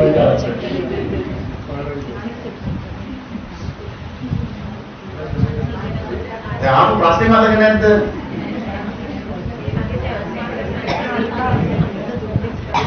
ආස්වාද ප්‍රස්තාවක සංසිඳෙන්නේ මොකද? සංසිඳන බව කොහොමද පොතේ තියෙන්නේ?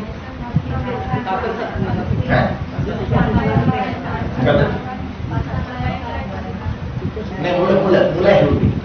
දීගං මාස සන්තෝ දීගං අසසාමිති පජානාති දීගං මා පස්සන්තෝ දීගං පස්සසාමිති පජානාති.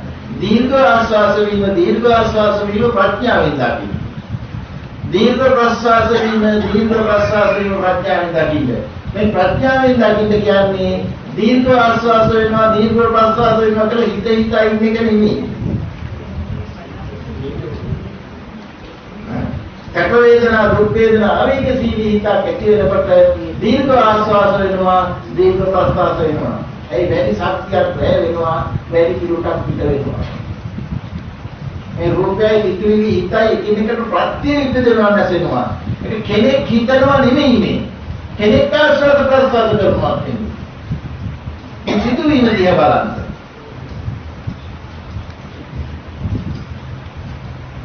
ඒ සිදුවීම පැහැදිලි වෙන්න මේ හිත අතීත අනාගත දෙක අනුගමනය නොකරනවා. ඒ පැත්තට පණින්නේ නැහැ. වෙන්නේ හිතෙනවා ආශ්වාස වෙනවා නිරුද්ධ වෙනවා. සංසිඳෙනවා. රසං වාසසන්තෝ රසං අස්සාමිති පජානාති රසං වා පස්සසන්තෝ රසං පස්සසාමිති ප්‍රජානාති. රස කියන්නේ කෙටි ආස්වාසයක් වීම නුවණින් දකින්න කෙටි ප්‍රස්වාස වීම නුවණින් දකින්න උපේක්ෂාවයි.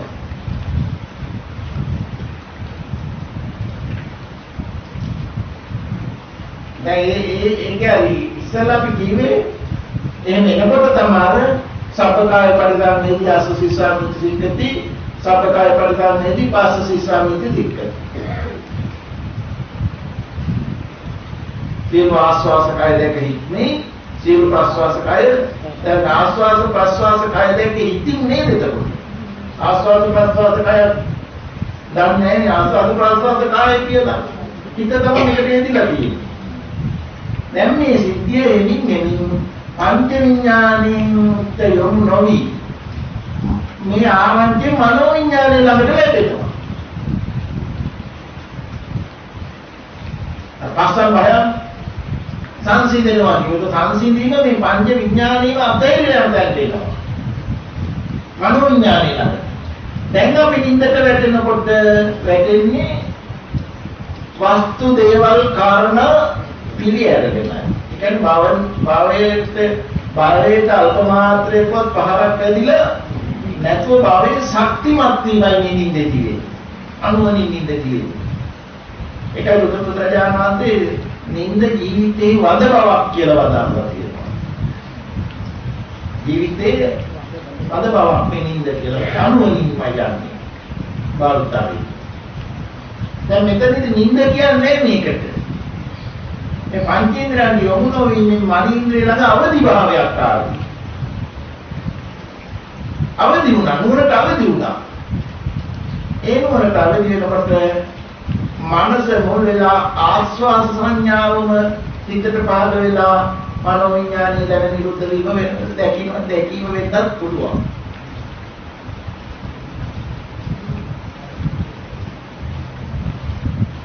දැන් ආස්වාදයේ ඇවිල්ලා තියෙන්නේ සිතුවිලි හිතට. ඒ ස්පර්ශ කිරිල්ල නිරෝධය. කාය කම වචී කම මනෝ කම ස්පර්ශ නොකිරීමෙන් නිර්වාණය ස්පර්ශ කරන්නේ. ඒකට ධර්මයේ තියෙනවා යෝකෝ වික්කවේ කාය කම වචී කම මනෝ කම නිරෝධෝ නිබ්බානං පෝසති කියලා. එතුම නිරෝධයෙන් නිර්වාණ ස්පර්ශ කරනවා. නිර්වාණ ස්පර්ශ කරනවා කියන්නේ යමක් ස්පර්ශ කරනවා කියන එක නෙමෙයි. එතකොට චතුරාර්ය සත්‍ය පාදානස්කන්ධයේ පිළි අරගත්තා නම් මනසේ දුකයි. මනසේ රැවටිල්ල ආය රැවටෙන්න හේතුවක් වෙනවා සමුදයයි. මේ හේතුඵල නිරෝධයයි ඒ දැකීම සම්මාදිට්ඨියයි. ඒ සම්මාදිට්ඨියේ සම්මා සංකප්ප වෙනකොට කාය කම්ම වචී කම්ම මනෝ කම්ම හැදුනා උතන. ඒ නිසයි සම්මා වාචා සම්මා කම්මන්ත සම්මා ආජීව සම්මා වායාම සම්මා සති. එතකොට ඒක නිවැරදි සමාධිය. ඒකත් අංගය. සමාධියටපත් වෙන්න නෑ උතන. සමාධිය අංගයක් විතරයි. ඒක ඊළඟට ඒ නිසා තමයි විමුක්ත සිත කියන වචනයක් දීලා තියෙන්නේ. මිදුණා කියලා. සිතුවිලි වලින් මිදුණා. මාර්ගයේ ඵලය කියලා පෙන්නන්නේ. විමුක්ත වීම.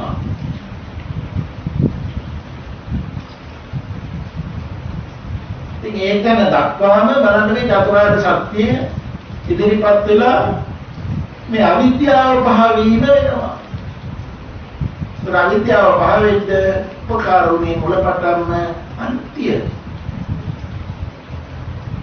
ආධ්‍යාත්මික ආයතන හයේ බාහිර ආයතන හයේ විඥාන හයේ ස්පර්ශ ආයතන හයේ ස්පර්ශ ප්‍රත්‍යයෙන් අප ගන්න සැප දුක් උපේක්ඛා වේදනා වාගේ අනිත්‍ය කිව්වේ හට ගන්න දේ නොපවතින නොපිහිටන ස්වභාවය. දුක පහ වෙනවා ආත්ම දෘෂ්ටිය පහ වෙමින් අනාත්මය අවබෝධ වෙනවා.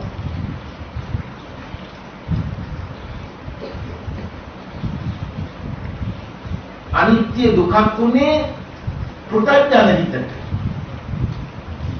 මත පුතඥ මනසට තමයි අනිත්‍ය එලි කරලා දෙන්නේ.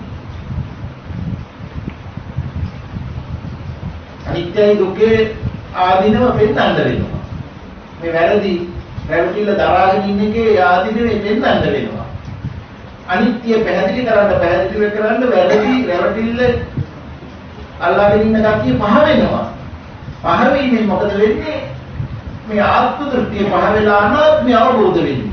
කෙනෙක් නොයි කියන එක. කෙනෙක් කියලා ගත්ත මතය අයින් වෙන්නේ. ඒකයි සබ්බේ ධම්ම අනාත්තා කියලා වදාන්නේ. සියලු ධර්ම අනාත්මයි කියලා. අනාත්මයි කියවට ආත්ම මතයකින් තාක අනාත්ම නෙවෙයි. ආත්ම මතේ මෙතන කරන්නේ. මේ ආත්ම මතේ පහවීම තමයි අනාත්මයි කියන්නේ. එතන තමයි මම නොවේ, මගේ නොවේ, වසනෙහි පවත්වන්නා වූ දෙයක් නොවේ කියලා පෙන්නලා තියෙනවා.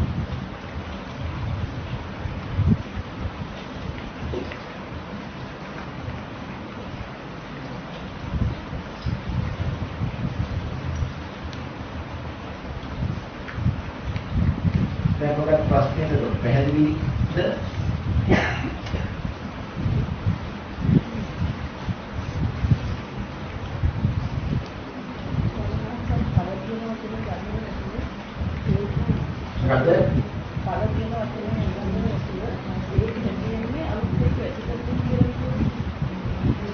අපි සරල උදාහරණයක් කියනවා නම් සරල උදාහරණයක්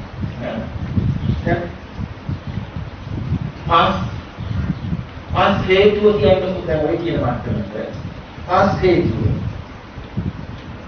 හේතුව පස් නොපවතිලා දහම් පොස්කේ ගියත් හැදෙනවා පොස් ඵලය හේතුව පස් හේතුව පොස් ඵලය පොස් ආහාරයට ගන්නකොට පොස් හේතුව මස් ඵලය සිවුර ඵලය ඉතින් මස් ගැන කතා කරනකොට මස් හේතුව පස් ඵලය. මේක නැතිලා ආයෙ පස් හැදෙනවා. ආයෙ පස් හේතුව කොස් ඵලය. කොස් හේතුව මස් ඵලය. මස් හේතුව කොස් මස් ඵලය. මස් හේතුව ඕව හේතුද ඵලද? හේතුද ඵලද චක්‍ර දෙකේ කියලා කියනවා. චක්‍රයක් කියලා බැලුවොත් දෙනම චක්‍රයක් කරන් බලනවා.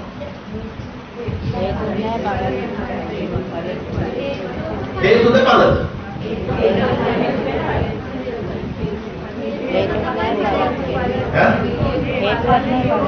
හේතු ඵල විරෝධ. කොස් හේතුව පස් ඵලයේ කියවනේ නේ. පස් හේතුව කොස් ඵලයේ කියවනේ. එතකොට නමුත් මේ එක අපි කියමු පස් වලට එක කියලා කොස් වලට දෙක කියමු. එක නිසා දෙක. එක දෙක නෙමෙයිනේ. එකෙන් දෙකට ආවේ නැහැ. එතකොට මේ දෙකෙන් දෙක ආයි මේ මොකද? කොස් මස් කීවා.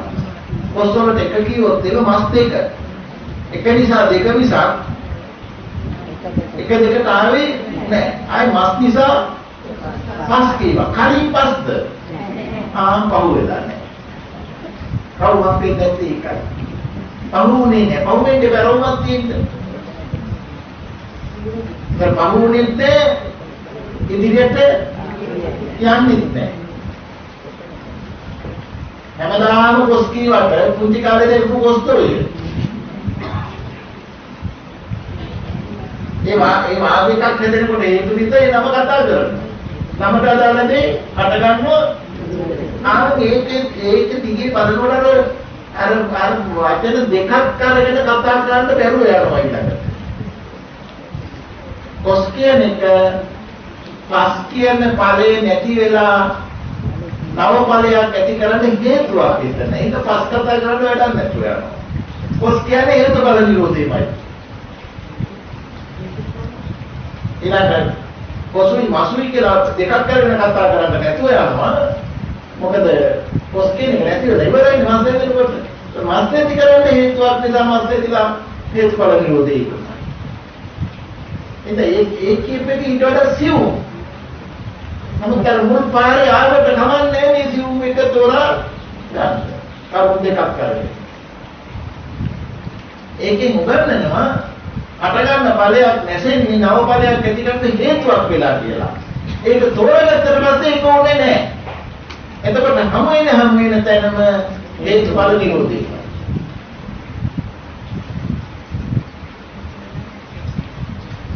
ඊට පස්සේ නම ඒ හැම වෙන ඇහත් රූපයක් හේතුඵල නිරෝධ නම් ඒවයිව දන්නේ නැහැ නේ.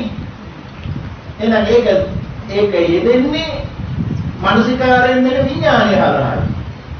එකවරම හේතුඵල නිරෝධයි කියන්න පුළුවන් නම් එච්චර. දකින්න පුළුවන් නම් එච්චරයි. ඒක විස්තරي නැතුව.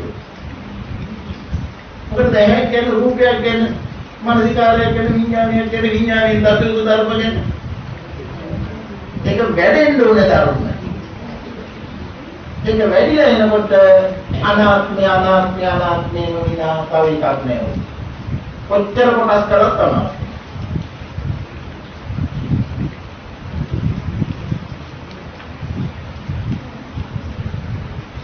එතකොට තමයි භව නිරෝධය උනේ. නැවත චුති ප්‍රතිසන්දි වශයෙන් නොවරදින්නේ.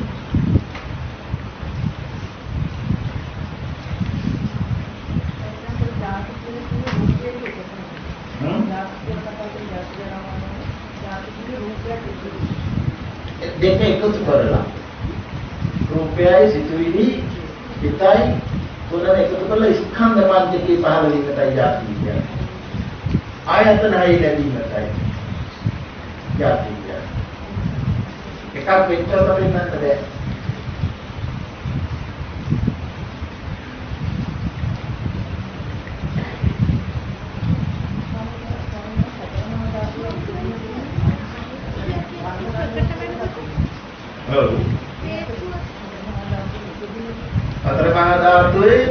සතර මහා ධාතුවේ අඩු වැඩියට වර්ණ ගන්ධ රස ඕජා කියලා පැහැදිලි කරන්න ගන්න වෙනවා.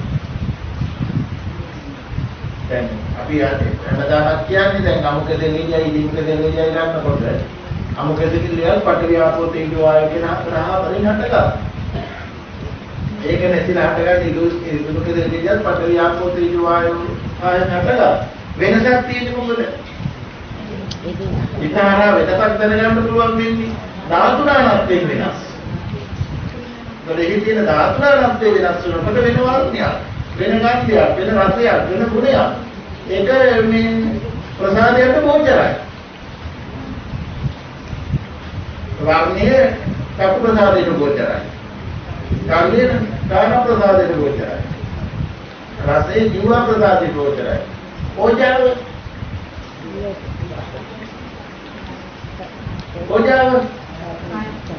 කොහොමද කාය ප්‍රසාදයට ගෝචර වෙන්නේ? ඒ ආහාර ගන්නකොට පණ තියෙන බවක් කියන්නේ. සත්‍ය. ඇදර කවුද ගුණේ? යාක ශක්තිවන්ත බවක් කියන්නේ නැද්ද? රෝගියාව ගුණේ කාය ප්‍රසාදයට ගෝචරයි.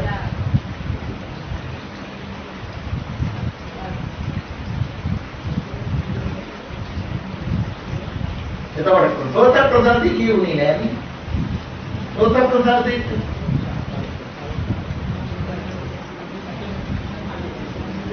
අරමතරමා ධාර්මික කම්පණය. අතරමා ධාර්මික කම්පණය සෝත ප්‍රසාදේ ගෝචරයි. ඒවත් ගෝචර වෙන්න මේ හැදිලා තියෙන්නේ මේ පදරන්නේ. කර්මයෙන් මේ ඇවිල්ලා තියෙන්නේ මේ ඒව අල්ල ගන්න. ඒකයි කිව්වේ නැවතයි කර්ම පුරාණ කර්මයෙන් හටගත්තා නැවත කර්ම රැස් නොවන්න මේ උපකරණ යොදවන්න ඕනේ. නව ඵලයක් ඇති නොවන්න මේ ඵලයේ නිවස අවසන් වෙන්න. සාමාන්‍යයෙන් අපි ප්‍රායෝගික ප්‍රදාපතේ ආයතන පරිහරණය කරනකොට ඒ බලවත්ින් දැකීමක් ඉන්නේ බලන්න ඕනේ. ඔව් බුදුන්තර මෙහි කරන්න ඕනේ. සම්මාර්ෂණය කරන්න ඕනේ. සම්මාර්ෂණය කරලා මෙහි කරලා දසයුතු ධර්ම හොයන්න ඕනේ. විවේකව. ඒ මේ බණ ඇහිගෙන ඒක කෙරෙනවා. මේ බණ අහනවා කියන්නේ එහෙම දෙයක් මෙහි කරනවා. හැබැයි ඒක අදාළ දෙන්නේ මෙහි කරන්න ඕනේ. මුගාක් අපි විස්තර මේ සූත්‍ර විස්තර පාඩම් කරුවා කියලා වෙන්නේ නැහැ. අදාළ කරුණ මෙහි වෙන්න ඕනේ. ඒක සම්මානසන ඥානයක් විදියට උගන්වනවා.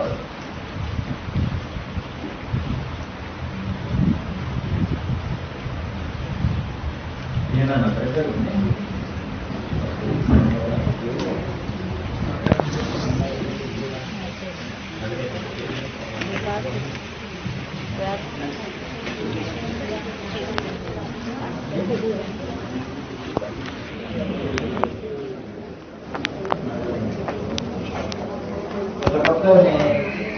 අද ඉතින් පැහැදිලි ඇතිද සාරාංශයක් නේ කොහොමද සාරාංශ කියුවොත් කොහොමද ප්‍රසාදයයි ගෝචරයයි විඥානයයි ස්පර්ශයයි වේදනාවයි අනිත්‍ය සිතයි අනිත්‍ය විදිහට දකින්නකොට අනිත්‍ය විදිහට දකින්න විවිධාකාර වෙන මාර්ගයේ ක්‍රමේ තමයි ජීවේ අපිට මෙහෙම වුණොත් මෙහෙම වෙනවා මෙහෙම වුණොත් මෙහෙම වෙනවා කියලා මේ ධර්මයේ එහෙම කතා කරලා කෙරුවට බෑ. ඒක ප්‍රායෝගිකව දැස ගන්න විදිහක් ඕනේ.